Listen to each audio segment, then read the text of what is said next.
Hello.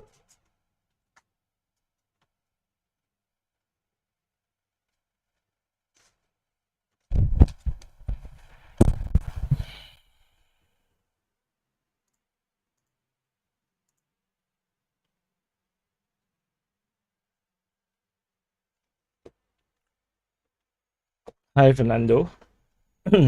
so, um, so what happened is that we're going to watch the live speech. It's currently ongoing, but we will start from the beginning.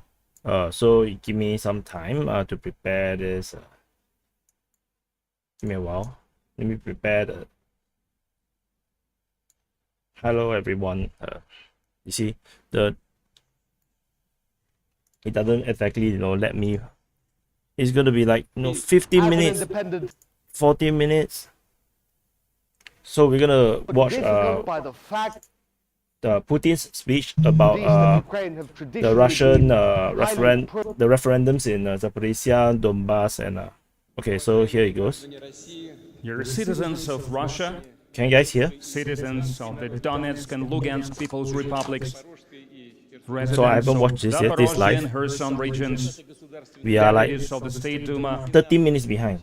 Senators of the Russian Federation. You know that in Donetsk and Lugansk People's Republic, in Zaporozhye and Kherson regions, referenda were held.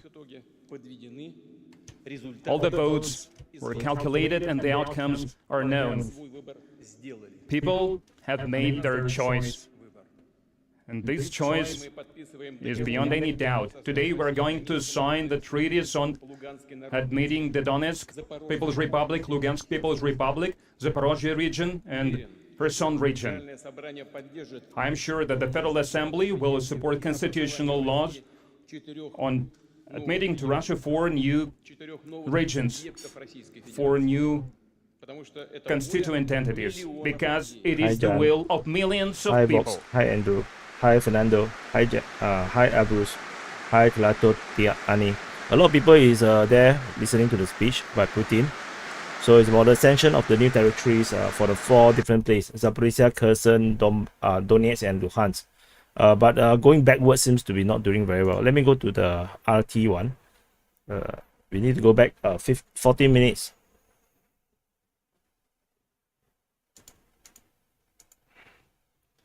So it's terrible.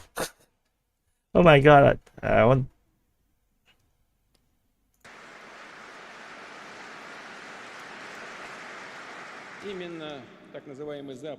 It is this so-called collective West that trampled on the principles of indivisibility of borders, and now it decides unilaterally who has the right for self-determination and who doesn't have that right. Why? What is the rationale for their decisions? Who gave them the right to decide all of that? Nobody knows that. This is why they were so enraged by the free choice of the people in Crimea, in Donetsk and Lugansk, in Zaporozhye, in Kherson. They have no right to even talk about freedom of speech or democracy or self-determination of the peoples there. The Western elites deny not just international law and free rights, and they keep talking about apartheid. They divide the world into the host countries and the colonies, the vassals, the barbarians. They call these authoritarian regimes, they call them failed states and pariahs. But there's nothing new in that. The Western elites have been like that for hundreds of years. They have always been colonizers. They have been discriminating and dividing peoples into groups and dominating them. We will never accept this kind of nationalism and racism in Russia. We now see Russophobia and anti-Russian sentiment across the world spread by the West. And the West is convinced that its civilization, its neoliberal culture, is a template for the entire world to follow, and there are no other options, no other scenarios. Can you guys hear? Is the volume do not alright? even wish to accept and repent for their own crimes of the past, their own historical crimes. They blame others for their own crimes. Take, for example, the period of colonial domination. In fact, So boring. it was back in the Middle Ages that the West started its colonial regimes. Then Not sure how long he will go, because Putin always have India, very long Africa, speeches. the wars So kind of worried. against China, the Opium Wars.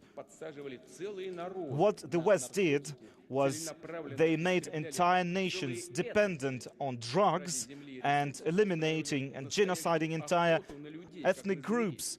They hunt people like animals. This goes against what we believe and treasure as human life, and we feel proud that it is our country in the 20th century that led the anti-colonialist movement, that allowed many countries to become free, to fight hunger and inequality, to overcome many of those challenges. So And the whole Russophobia point and the of anti-Russian sentiment that we feel today, let's watch this is in to many see what ways will Russia do, caused by because the I'm worried fact that he might that declare we war. did not let So our nation, we want our to hear people, and see what to they what to he's become going to a say. colony. We defended others and we defended ourselves by creating a strong centralized state that developed itself, strengthened itself based on great moral values of great world religions So and based on Russian culture and the Russian this language. speech is in It this is well speech is known related that to there have been many the plans and the plan instigating to interventions and launching interventions annex against the Russia 4 regions. after 1917, during the First World War and during the Great Revolution. But by the end Islander of asked the 20th if century, the West was Russia finally annexed Donetsk, able Luhansk, to Zaporizhzhia, and Kherson. Do you think they will attack take us. even more land They called us or other friends. oblasts? I'm quite They sure. called us partners. I'm but quite sure they were Russia will actually do more. treating us We're as going to a capture colony, more. as slaves. They plundered us and took our wealth, our money, and our power. But now the people in Donetsk and Lugansk and Kherson and Zaporozhye finally decided to restore Finally, I this can talk. great unity of our nation. Thank you. So the key point, right, of watching this now is to see what is the response of Russia, what's going to The do next, Western nations because that's very for dangerous. ages have been saying that they bring democracy and freedom to the world, but it's entirely the opposite. Instead of democracy, they Vox say enslave. declaring war will hurt Instead Putin's of reputation. freedom, But if, let's say, they absorb all destroy. these 4 regions, and Ukraine continue to Western attack world the 4 order regions, is not free. and It Russia is, did nothing, that will hypocritical destroy his and full of reputation as lies. well. Within The US is the only nation in the world that used nuclear weapons twice, destroying the towns of Hiroshima Sorry, and Danny. Nagasaki. Let me remind you that together with Oops. Sorry, Danny, for speaking over Putin. Oh no, what happening? The it's very unstable, the stream. I think too many people is watching this speech. Okay, we're gonna go to Odyssey again. Let's. Oh my freaking god! Why can't we watch in peace? of Have said that on many occasions, but the choice of the people of Donetsk, Lugansk, Zaporozhye, and Kherson, we are not going to discuss that. The choice was made, and Russia will not betray this choice. We might have skipped certain things. Might, I'm not sure.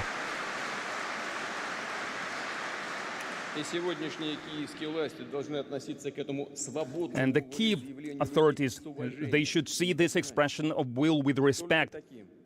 And that's the only way we can reach a peaceful solution. We will protect our lands with every means we have at our disposal, and we will do everything to provide safety for our people. This is the great liberating mission of our people.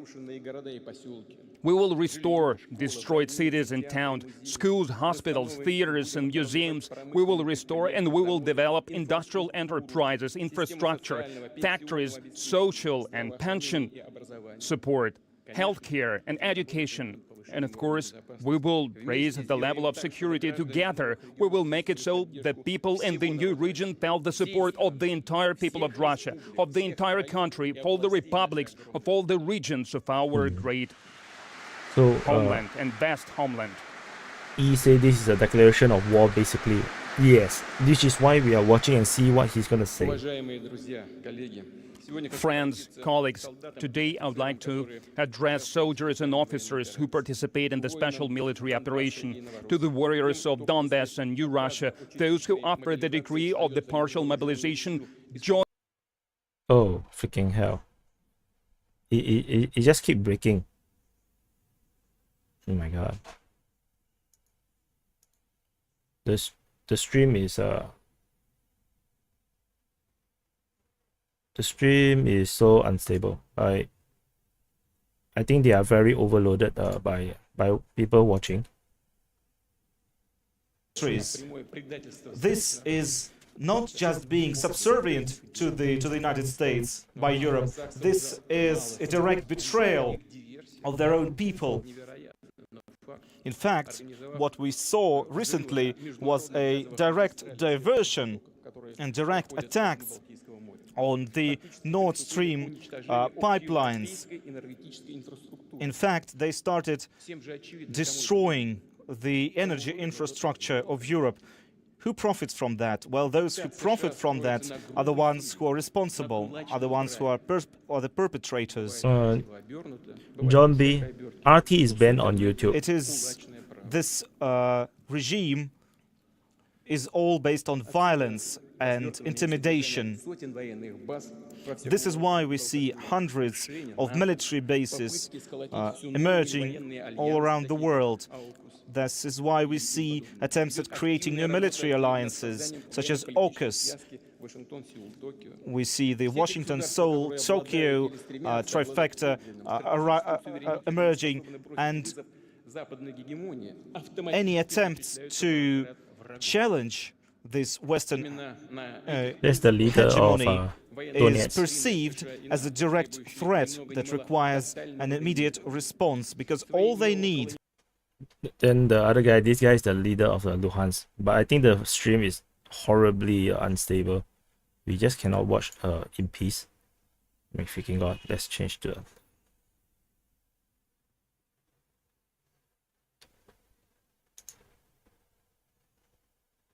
Sorry guys. This watch party sucks.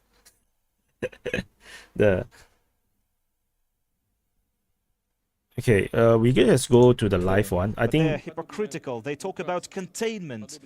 I think going backwards was This word doesn't work well. Has been found in even watching live doesn't work well. almost every security document of the West. What does this containment Actually, so terribly laggy. mean? That means undermining the development of any independent and sovereign center of power. We have seen this in Russia, we have seen this in the Middle East, in Africa, in Asia. And we know that whenever even the allies of the US go against the party line of the United States, the United States even attacks their own allies. Nobody's safe. Everyone can become a target, including our allies, the countries of the Commonwealth of Independent States. We have seen a sanctions blitzkrieg against Russia. When they started it, they believed that they will be able to control the world and place it under its whims. Some people believed that would happen, but the majority of states do not want to follow that agenda. They choose a path of cooperating with Russia. This kind of defiance is not something that the US expected to see. They have been accustomed to using violence, and they believe that this instrument of violence and direct threats is something that will work indefinitely. But this kind of politics is not just the product of the idea of American of the Americas is special. There are many other origins of this. They are using fakes. They are using direct and propaganda. They are lying, just like Goebbels did. And the more brazen the lie is, the more people believe in it. But you cannot feed people with money that you continuously print. When you continue to push money into the economy, you cannot. It cannot become energy or gas that will warm your flats. You cannot feed people with money.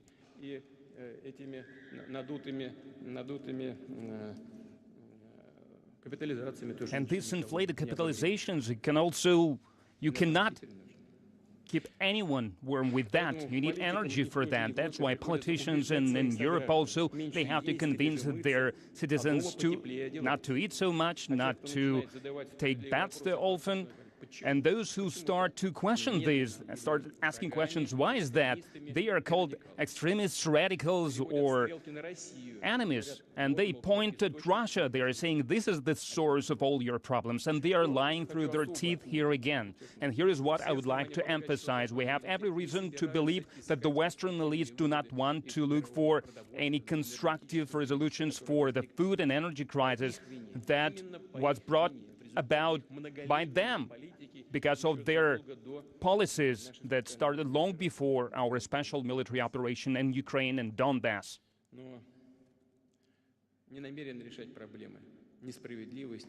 And they do not want to resolve these issues of inequality, of injustice. They want to use other recipes that they are so used to. And I would like to remind you that the controversies of the early 20th centuries were resolved by the West by the World War II. And the profits from the U.S. helped the U.S. to overcome their Great Depression, to become the greatest economy of the world. And they enforced their dollar as global reserve currency in the crisis of the 1980s. And it exacerbated also back in the 1980s, but the West overcame it by using the resources of the Soviet Union that was falling apart and eventually collapsed. This is a fact.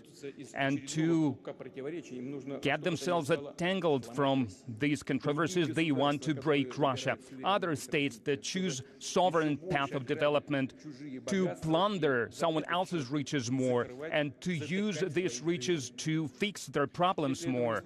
And if this doesn't happen, I do not exclude it that they will try to bring the system to the outright collapse. And they will shift the blame on someone else, or they might use their famous formula that the war will resolve every problem. Russia understands its responsibility. The only way to watch this is via Russia's state media. If Russia's state media is banned in your country, then you can't watch. It's not on YouTube. YouTube banned all Russian state media. That there are true masters, they will cling to it until the end because they have nothing else to offer the world rather than this pillaging, plundering system. If you cannot watch it in your country, they want to deprive you are living in a very billions of free people, country. Most of the people, they want to deprive them from their right for justice and freedom of choice for their future. And now they shifted to the radical denial of the traditional values, religion, of family. Let's answer these simple questions now. Oh, it's on Sky News on YouTube. Like John BBB said. So you guys can also jump over to Sky News. Not only to those colleagues that are attending here now. I would like to address all the people of Russia. Do we really want to have in Russia, instead of mothers and fathers, to have parent number 1, parent number 2, parent number 3? What kind of craze is that? Do we really want to have in our schools, starting from elementary school, do we want our kids to be imposed to the pervert I think you can actually watch it on Sky News as well if you guys don't want to watch together here. This understanding that instead of males and females, there is some on YouTube. genders. And do we really want them to go through gender change operations, do we really want it for our children? It is unacceptable for us because we have the future of our own, which is different.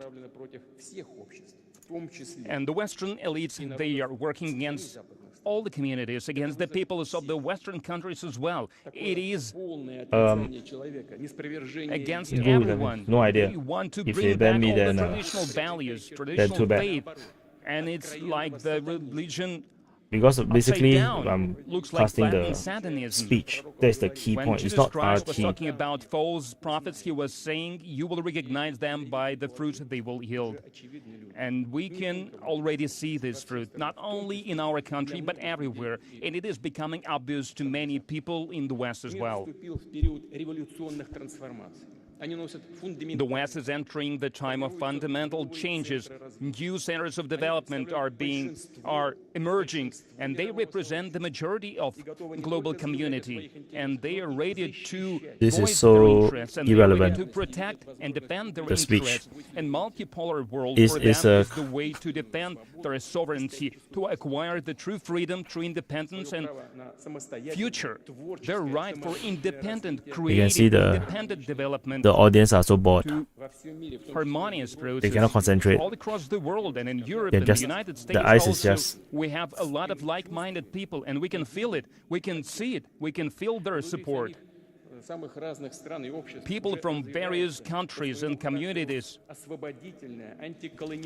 they develop anti-colonial liberating movement against these colonial policies, and it will grow stronger, and this force will define the future geopolitical realities. Friends, today we are fighting for the just and free path, first of all for ourselves, for Russia. Is he off track? We want to make No. authoritarian control. You see, no one is concentrating, everybody is fidgeting. Understand that the policy is based on exclusivity of someone. You see, no one is trying to subdue paying other attention. cultures, other peoples is a criminal policy. They understand that we should turn this awful page, and the Western hegemony will be broken. And it is unavoidable, and it will never be like it was before. The battlefield that history called us to, it is the battlefield for our people, for big historical Russia, for great Russia. Why are they clapping? I don't even know what's so great about the speech. It's just ranting.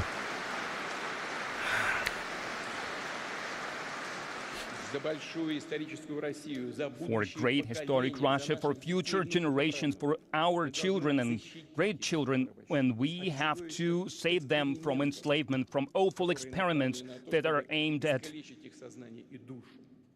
maiming their souls. And we fight today so that never could think ever again that Russia, our people, our language, our culture can be just cancelled from history. Today, we need to consolidate all our society, and this consolidation should be based on the sovereignty, on freedom, on creativity, on justice. Our values are humanity, mercy, compassion. I would like to conclude my address with the words of the true patriot, Ivan Ilyin.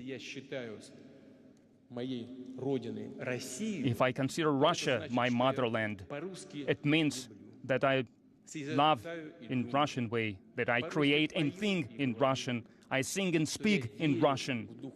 I believe in spiritual strength of the Russian people. Spirit of the people is my spirit. Its destiny is my destiny. Its suffering is my grief. Its prosperity is joy to me. Yes. And I'm just like the great viewers spiritual on the floor. choices behind these words, and many generations of our ancestors followed this path. And today we are making this choice. Citizens of the Donetsk and Luhansk People's Republic made this choice. People and citizens of the Zaporozhye and Kherson regions, sleep. they made their Don't choice sleep. to be with their people, to be with their motherland, to share its The destiny, soldier is falling to asleep. win and prevail with their motherland. The truth is with us. Russia is with us. Oh my god, why are they standing up? I think they are worried about falling asleep, which is why they're standing up. Just now this guy is going to fall asleep. You see, he looks so tired. And no one is smiling, no one is happy. Everyone is pretty depressed. You see, he's like, should I smile? Should I not smile?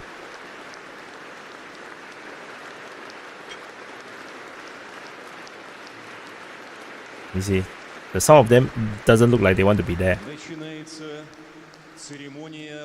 We start the ceremony of signing the documents. Oh, so down they're signing the documents. So we have finally reached the most exciting part, which is actually the signing of the documents of the accession or self-annexation to Russia.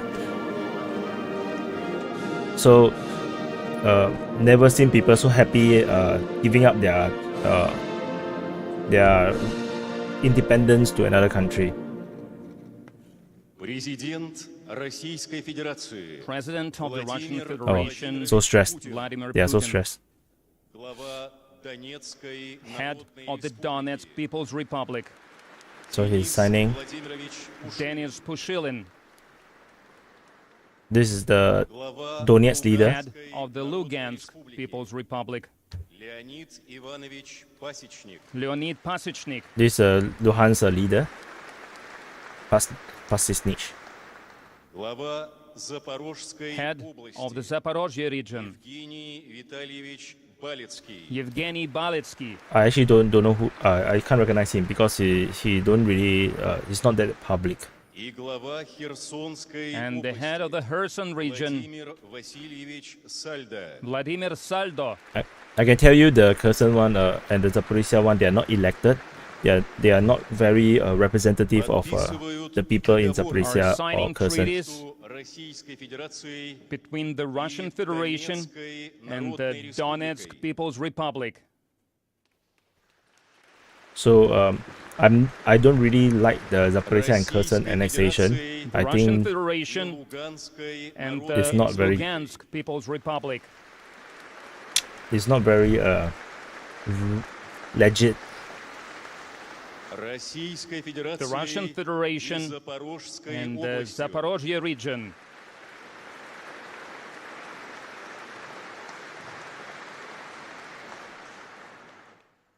The Russian Federation and the Kherson region.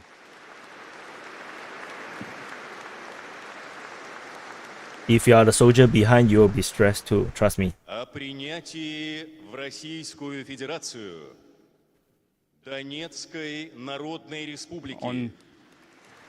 meeting the Donetsk People's Republic into the Russian Federation.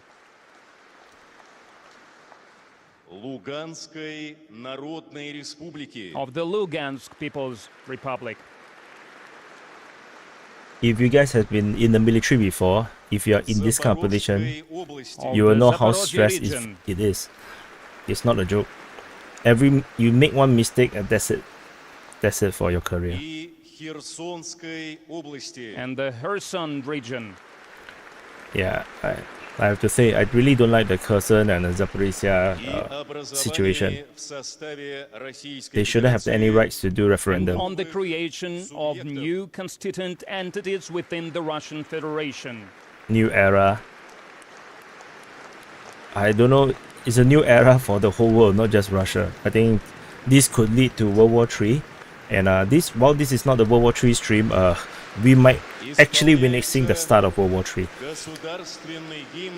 The national anthem of the Russian Federation.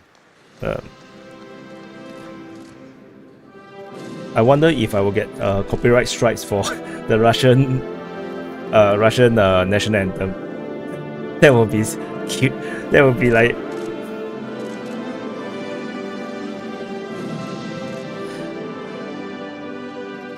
That's Coco. I'm not a Russian. All I see is a referendum that most of the world will not recognize, and this will lead us to a bigger or more major war between Russia and the West, and you'll f up a lot of our world and our lives. So the speech is just the rhetoric and perspective from the Russian Federation is not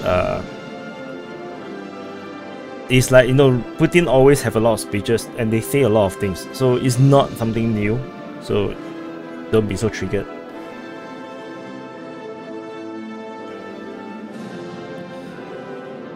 That's the Soviet anthem? Is it?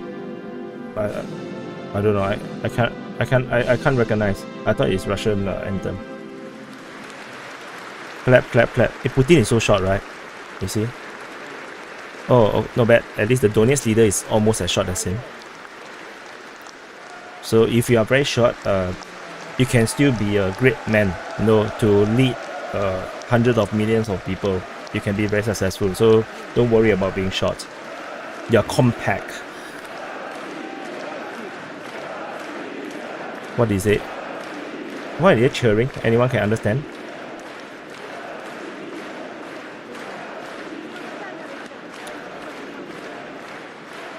They are finally happy and excited.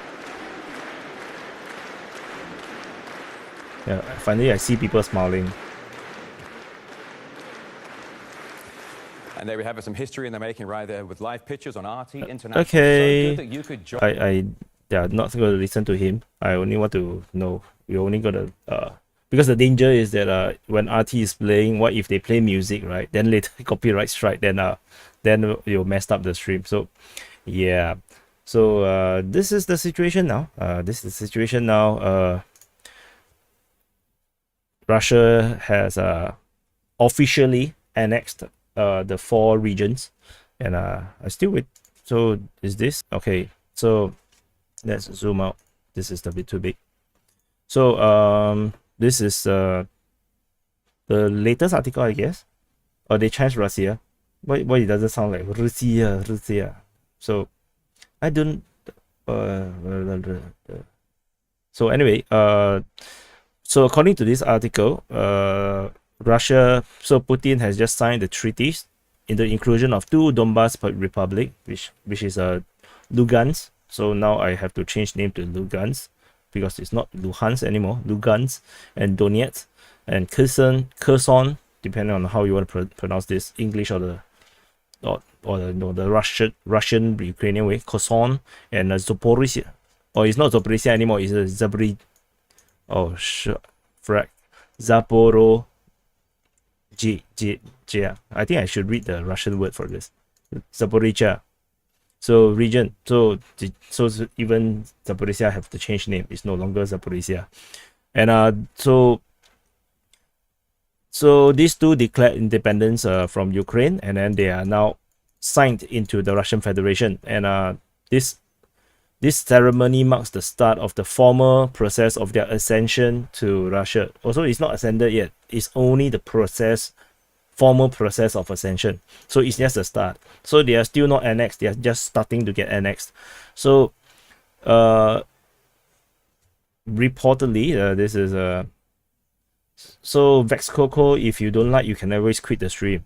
You don't have to, you know, be so rude. So anyway, the move follows the official request of Donetsk and Lugansk and the 2 southern Ukrainian regions which declared declared independence to join Russia. And then blah blah blah. So the figures is not important anymore because I've reported it in the SITREP before. The treaty will now be submitted to the Russian's constitutional court, which they will assess to ensure they do not violate Russian law, which is obviously this will definitely pass.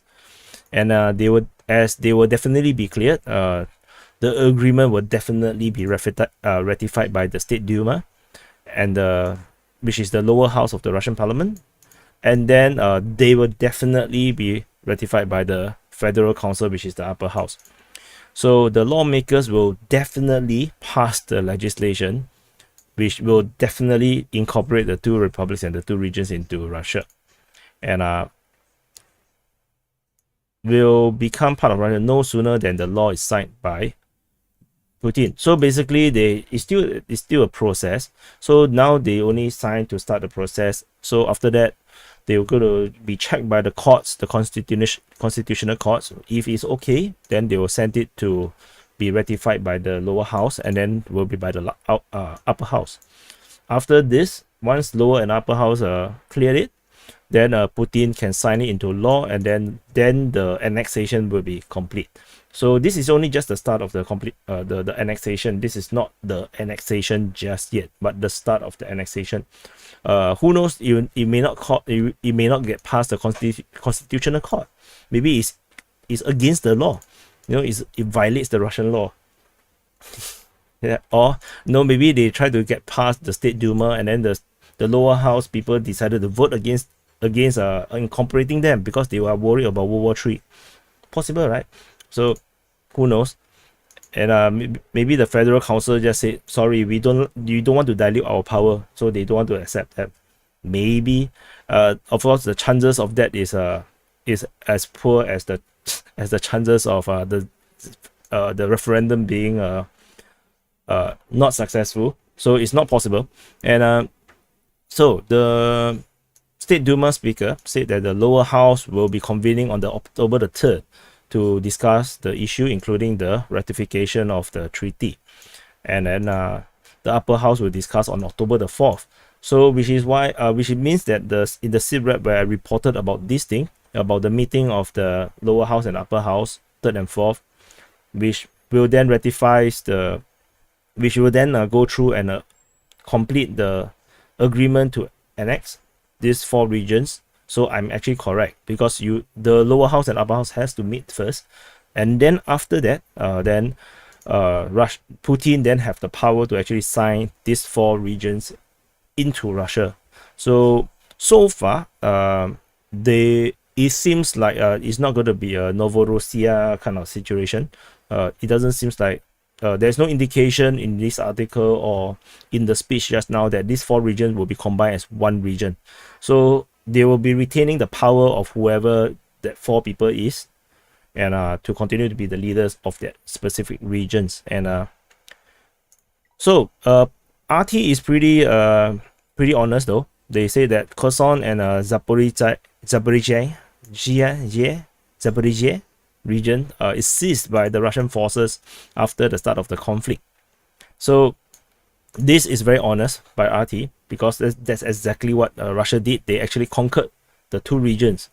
And then officials which are appointed by the Russian side are considering the idea of joining Russia, which is obviously, which is, so, you know, yeah, so this is the situation now of this I would say, if you want to be really, really neutral and really detached from this, this is just very kangaroo court-ish kind of thing. This is just for sure. It's just a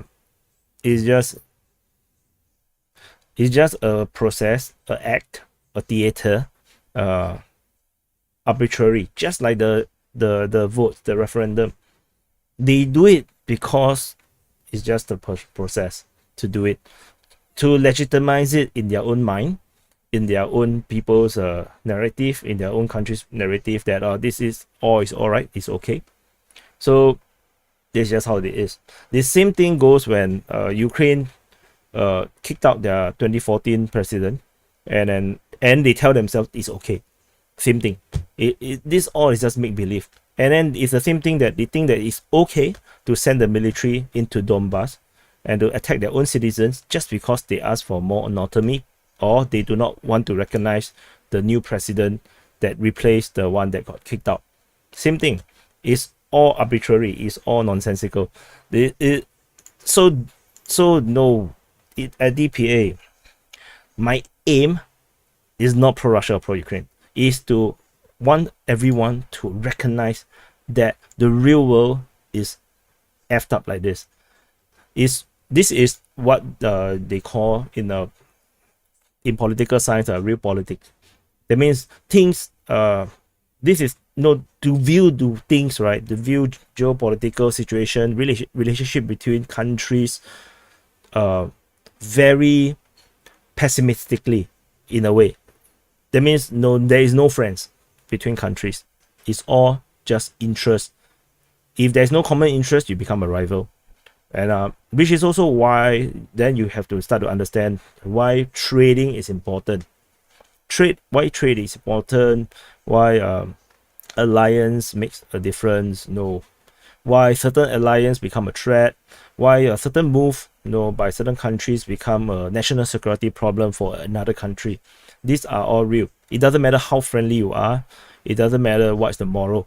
There's no moral and ethics, because moral and ethics doesn't save you from a potential disaster that's going to come in the future, because there will always be actors in other countries that will want to do more or get more for their own country at the expense of your country. So it's always the case, which is why I have the lecture. I think many of you have already watched it, the balance of power lecture, which I presented for Mazarin's geopolitics, where I talked about the need for a balance of power between different powers and different countries. Because if you do not have the balance of power, war breaks out. Because if you are weak, then your neighbors is going to take advantage of you.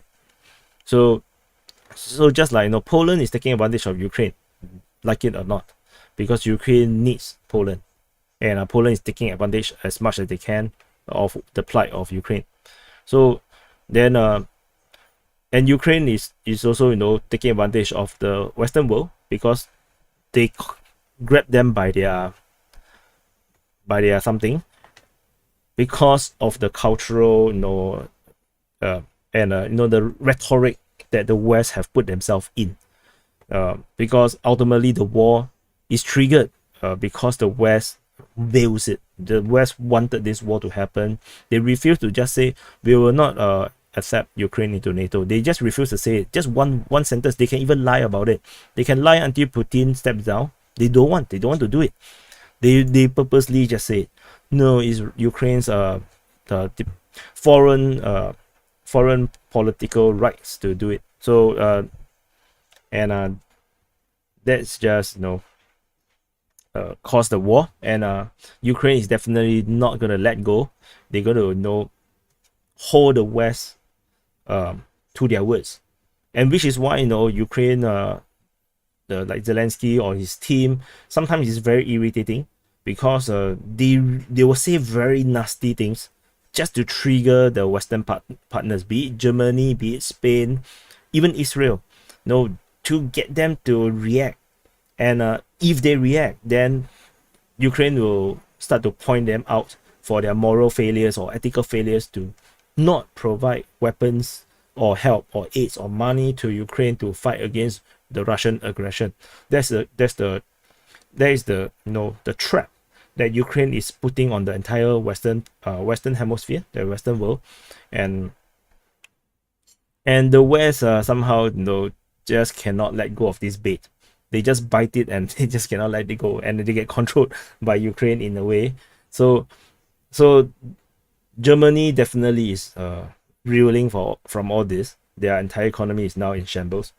The Nord Stream is destroyed by whoever, and that's going to mess up Germany for good. And there is consequences to all this war and all this support for Ukraine. And for Ukraine to continue to fight on with Russia, annexing these 4 regions, the war is going to expand 100% for sure. Russia already warned about this. So just to share, I saw on pro-Russian sources, they say that it will come in 2 different phases. The threat, the ultimatum from Russia after the completion of the annexation. The threat is, the first one is retreat from all the 4 regions entirely, including the part where Russia have not conquered. For example, the Zaporizhia city, they have to withdraw from the entire of these 4 regions. If they do not, Russia will hit all like everything, energy infrastructures. They're going to hit and basically bring Ukraine back to the Stone Age. That's the plan, number 1. Then if they still refuse to withdraw after destroying all the civilian infrastructure that for example for power, for water, then the phase 2, the next phase, according to the pro-Russian source, it's not according to me, according to pro-Russian source, the Russia will start to deploy tactical nuclear weapon. And that is when we can start the World War III stream, because The moment Russia start to use tactical nuclear weapon, we are all going to be fucked. So because we have no idea what the West is going to do, because the West is very unpredictable. The West, in fact, Russia has been very predictable. We already know what Russia is going to do half a year ago, correct? You agree, right? We already know they're going to annex Kherson and Zaporizhia. I reported this 1-2 months into the war. I already say that by the actions of Russia, it looks like they're going to annex Kherson and Zaporizhia, and I also said that it looks like Russia feels very reluctant to annex Kharkiv, and it turned out to be true. They actually redrawn after the massive attack by Ukraine. They redrawn from Kharkiv, so turned out to be correct. And so Russia is extremely predictable, but the West is the problem. It's highly unpredictable what the West is going to do. For example, I personally think that the pipelines is destroyed by certain Western powers. I'm not sure which one. Actually, I know I have my own belief which one, but I don't want to say. But you see, this kind of action is unpredictable. You do not know that they will actually try to do that and sabotage themselves or sabotage their partners, and that's why the West is the one that we need to watch. It's not Russia. Russia is very predictable. They will literally tell you what they're going to do. Of course, they will not tell you early on. They will tell you when it's coming closer. So, for example, annexation. They will tell you they're going to run a referendum, and then you already know what's to come next. And then now with this, saying that they're going to be part of Russia, you know what's going to come next. They're going to declare them as part of Russia. They're going to treat them as part of Russia, which means that they're going to start to use conscripts. Currently, the annexation, the partial mobilization, sorry, not the annexation, the mobilization, the partial mobilization is not conscripts. These are all military reserve. That means these people have served in the military before, and these are the military reserve that is being called up. It's 300,000 troops out of the reportedly 25 million reserves. It's not the conscript just yet, but of course, of this reserve, many people are old, or maybe they have already left the military, like me, more than 10 years already, and suddenly you get caught up. That is the case. But the moment these 4 regions is getting declared as part of Russia, then they will be legally, constitutionally okay to deploy conscripts, which means it's the younger guys, which then these guys will be sent to protect. And I believe their roles will be more towards humanitarian. The roles will be towards more defensive. They will be doing the defensive, and the military reserves and the current military will be doing the offensive. This is what I think will be happening. And so I don't really like people to be rude. So bye bye VG. You'll be hidden forever. I will never see your message again. Create a new account. So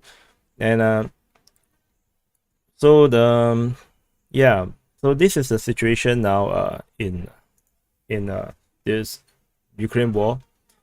Ukraine is definitely currently doing very well because they are putting all their best troops and their main offensive capability all into Liman, only into Liman. The Oskil front is no longer being pushed. They are sending everything they have to capture Liman before the annexation, for whatever reason, maybe for PR reason, for whatever. They're sending everything. And just now, during the quick update for the Liman front, I forgot to mention that the Ukrainian forces reportedly have taken the reserves at the Sivas front and moved them into the Liman front as well. So they are pulling all the forces that they can pull off all towards Liman. So let me pull out the map.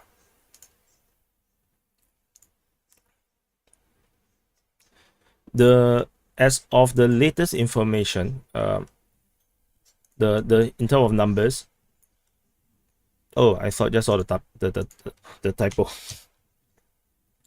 The Ukrainian forces at the Liman front now numbers between 6,000 to 20,000, and in fact, I just saw another chatter that suggests that the number is even higher than that. I think 40,000. So there's a I'm not sure where is this information coming from. They say that the numbers is actually 40,000 soldiers with 400 units of heavy weapons, and as part of the 4th and 17th Tank Brigade, Tank Brigade, 25th Airborne, 80th Airborne, and 66th Mechanized. So it's actually between 6,000 and 20,000 or 40,000. So you can pick your number. I believe 6,000 sounds a bit low. I think 20,000 to 20,000 is probably around there.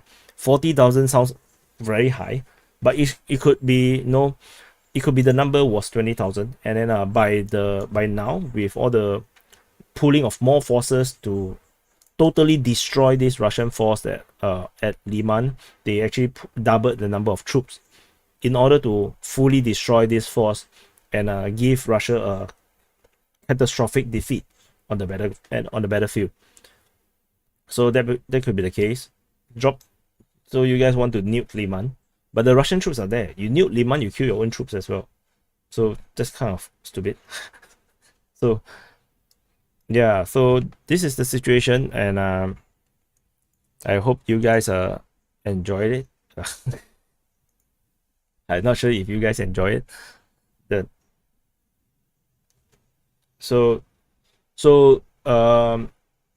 There is this process that have to be gone through. So today is the 30th. As mentioned, I believe I have it. Do I have it here? No, I don't have it here. I deleted already. So let me pull back the previous. This is the 217. So State Duma, October the 3rd. Federal Council, October the 4th.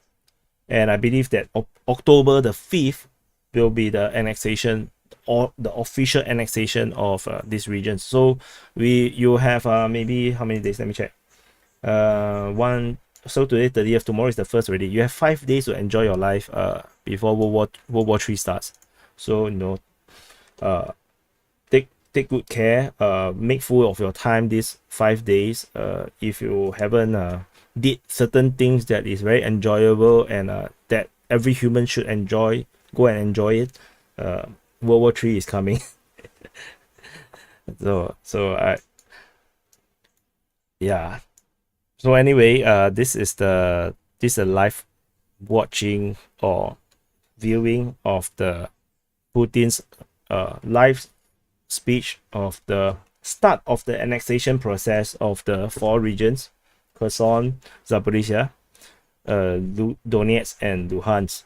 So for those that are not very familiar with the geography, and so actually I can also add a bit more. Some people ask, like in the chat I saw, will Russia invade even more after this annexation? And I tell you for sure that they will, because it is not defendable. If you're going to control Zaporizhia, your border is here. How are you going to defend this kind of place? You cannot defend this kind of place. It's not a defendable front line. It's not a defendable border. Similarly, if you go on Donetsk, this is very hard to defend. Around Donetsk, there's literally no natural barrier to protect your borders against a very, very aggressive Ukraine.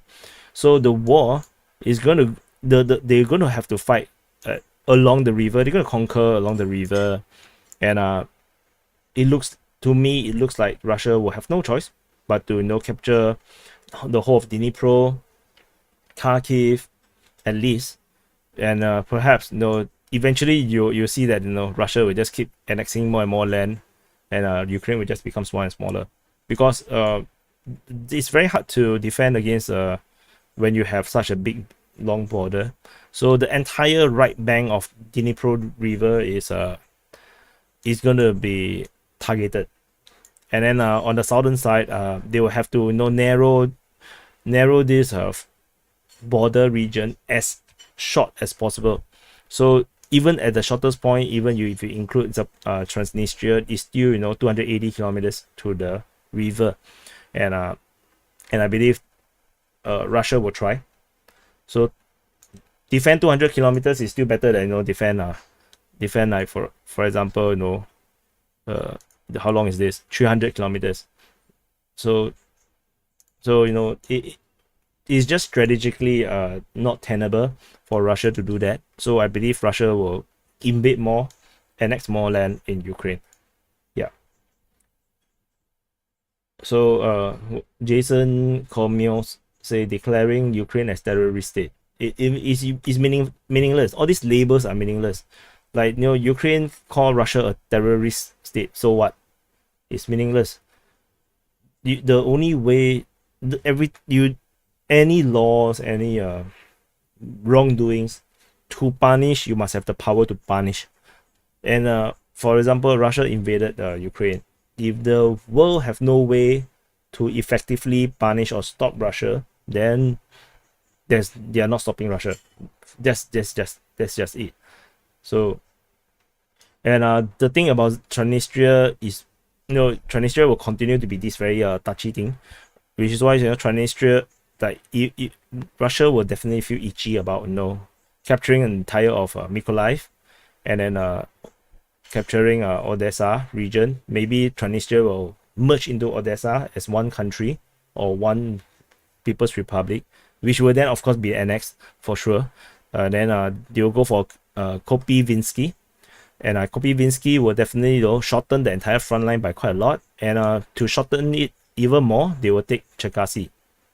So because you already captured some part of Cherkasy, so might as well capture the whole thing. And then since you're already at Cherkasy, might as well take Vinnytsia. And since you're already at Vinnytsia, might as well take Bilasivka, so that you can actually, you know, defend the other flank of Kiev. Then since you're already there, you must well go for, you know, Zhytomyr. And then it will never end. It will never end. I do not know how it will end. So you know, things will just carry. This war is not over yet. But of course, it really depends on how much Ukraine can continue to keep up this. As you can see, the Kherson offensive is gone. This is not working out. The forces gathered at Zaporizhia do not dare to invade into Zaporizhia region because the Russians have already reinforced the line here, and the positioning of Chechen forces in such a boring, eventless line means that the Russia actually have future plans for these Chechen forces. So which means the invasion into Zaporizhia, the rest of Zaporizhia is gonna come, and Donetsk is entirely stuck. Both sides is stuck, except for at the Bakhmut front, the Russian is still pushing forward little by little, and Siversk front is stuck as well. The Ukrainians tried to do an offensive from Siversk into Luhansk. They failed. They did not manage to go anywhere except for below Horivka. They managed to at least capture below Horivka, and that's it. That's as far as they can go. So whatever we are seeing now over here at the Oskil front and the Liman front, be mindful that the whole reason the Ukrainians are getting all this victory is because the Russians have taken out too much troops from this region. It's not because the Russians are fighting worse. They just don't have so many troops there.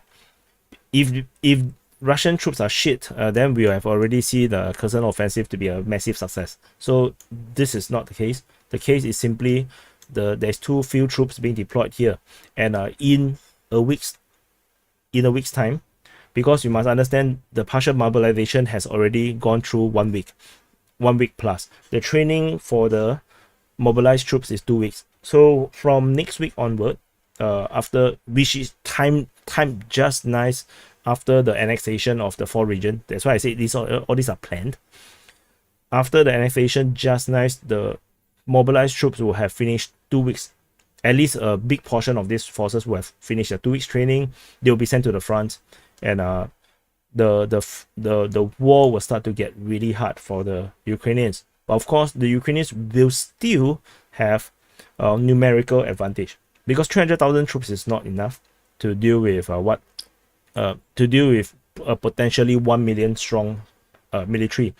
Although some people say that Ukrainian military is not at 1 million now, currently is at 700,000. So even at 700,000, if you look at the current force, maybe 250,000 currently that's inside Ukraine, 250,000 plus another 300,000 is 550. So how it will go on par is because it's the volunteer force, because they're outside of this partial mobilization. There is still the volunteer legions that is being formed because the Kadyrov, the Chechen leader, is pushing for it. So that will actually make Russia have more troops on the front line, because Ukrainian forces is actually spread out across the entire border region, because they need to have troops just south of Belarus. They also need troops to be protecting the northern front, and the entire northern front all the way to Kharkiv. And so even if the Ukrainians have a million force, a million strong army, they will be stretched. And so with the partial mobilized troops, it may not be enough for the Russians to really have a numerical advantage. But if the volunteer force is true, then the number of the troops balance might be advantageous for the Russians. And then if the Russian side triggers the right to use conscripts into the 4 regions, because these 4 regions are part of Russia, and then Russia is getting invaded and they go to mobilize conscripts, then Ukraine will have fewer number of troops than the Russians. So Russia will then have the numerical advantage for the first time in this war. So then, which is why I say the Ukrainian side is going to be struggling later. Tentatively, they're trying very hard to capture Liman, probably for a PR victory. When they actually have softer targets, they can actually go for Sviatove, but they didn't. They didn't go for Sviatove, which also suggests that the resistance at Liman is too strong. They have to pull forces away from other fronts to actually try to destroy this entire army here. So anyway, that's just how it is. And so for the 680 of you, thank you for watching. And I saw just now someone asked about open mic. Supposed to be today, but I need to check, because I got some work to do as well. I need to see how I'm gonna manage my work first. And hopefully you guys enjoy the stream. Cannot drag this on forever. This stream is already how long? Let me check. It's 1 hour plus long. So I'm gonna stop this. Then I can go and eat my dinner. Because it's 9:30 p.m. in Singapore, so it's time to eat my dinner. And if there is an open mic, it's gonna be later. Maybe it's gonna happen. So I will let you know suddenly. So stay tuned. The next open mic will be on Telegram. The information will be on Telegram. So if you are not in DPA's Telegram, you might actually want to join the Telegram. The description is in. It's not in this description here. I didn't put it here. Go and check the other videos. The other videos have in the description. They have the link. Join the Telegram channel. There is also the chat group inside Telegram, which is very nasty, because the pro-Ukrainian and pro-Russian side people are always quarreling. So it's a ultimate free speech zone, which I don't want to get involved. Very scary place. So anyway, so the next open mic will be for the Telegram members, the DPA Telegram community. And I'll see you guys in the next update. And we're going to put the outro. Let me see outro. And thank you for watching. I'm going to drop another ad. And I'll see you in the next update. Defense Politics Asia is a Singapore-based geopolitical and defense news media come think tank focusing on Asia from an Asian perspective. We try to provide insights on complicated issues and cast spotlights on underreported stories to give a voice to those that would otherwise not be heard. You can find out more geopolitical and military news, as well as in-depth opinions and analysis on www.defensepoliticsasia.com. To support our work, you can subscribe to our YouTube channel here, or you can become a patron on our Patreon at patreon.com/defensepoliticsasia and get access to exclusive content while be a part of the people that shapes the future of this unique platform. Please remember to press the like button and subscribe to our channel.